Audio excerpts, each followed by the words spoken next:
Hi, good afternoon again. I'm back here with Irish Buckets, and I asked a friend of mine, Rory Rogers, Ireland's leading antique dealer, about buckets, and he brought us out to his house to show us this magnificent selection of buckets. And as you know, everything I've shown you, most of them have been lent to me by friends in the antique trade. And these yokes here are synonymous with Irish 18th century furniture. If foreign people ask about them, this is what they think about. And the reason they have such a hold in Irish mythology is that we did not have coal, and therefore the great houses that could afford to have stuff like that were heated by turf, and prodigious amounts of it. So these big buckets of here would have been, say, in the hallway of a great house, or they might have in the winter have been brought into one of the sitting rooms, but they were constantly filled with turf. These two are a pair of the best that there is. They're spiraled here. They have this beautiful brass detailing over here. They have tiny little bun feet. They're probably the very end of the 18th century. And these pair of buckets did a star appearance on the Antiques Roadshow. And a man who brought them, they came from County Laois, and they had been in his family since the day they were built. And these beautiful little buckets here, this one here is as good as I've ever seen, and I've been an amateur collector all my life. This is called gadrooning on the top, and this is called pineappling down below, and this is just a gorgeous, gorgeous little bucket. And these things have become immensely valuable recently. This is another standard size here of a beautiful, beautiful bucket with these handles. But these things were really, really used because the houses had no other way to heat except coal, or except turf, sorry. And then to take the turf story to its end, in Burghcastle, they did something absolutely amazing. Lord Ross, in the middle of the 18th century, the middle of the 19th century, and remember, these guys did not go to work. They didn't have to worry about money.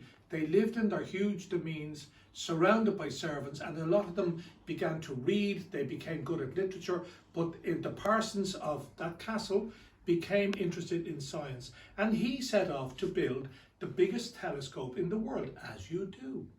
And unbelievably, in the yard of the castle, he set up fires run by turf, mountains and mountains and mountains of turf, and he melted enough glass to make the biggest lenses ever seen. I think they were 6 or 7 feet wide.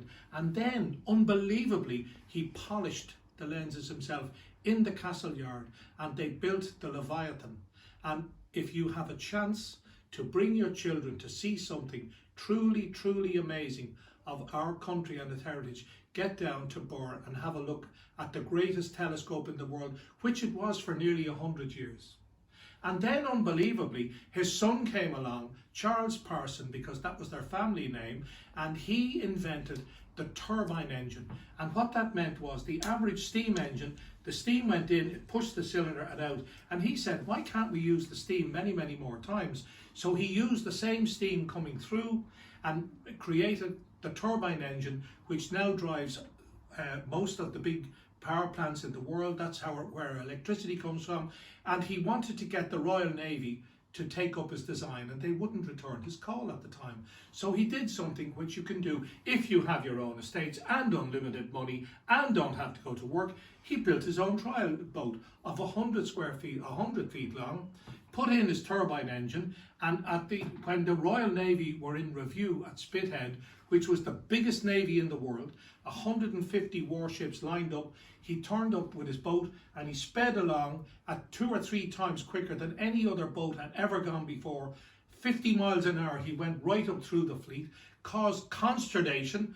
Naturally, the Navy called him straight back, and they made an order to have 2 put into a destroyer, and the destroyers came along. They were twice as fast as anybody else, and they made every warship that had been built history. And all of that came about from the people who used these buckets, and from the turf of Ireland, and from the people who lived in the great estates, who, because they didn't have to work, used their time to do stuff which was creative and exciting. And in this case, science came from Burghcastle. So what you see here, on behalf of Rory Rogers, some of the greatest turf buckets in Ireland, spiraled, gadrooning, pineapple, beautiful, beautiful, beautiful.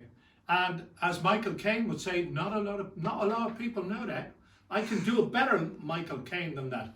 At that point, I bloody spear at me. Boom.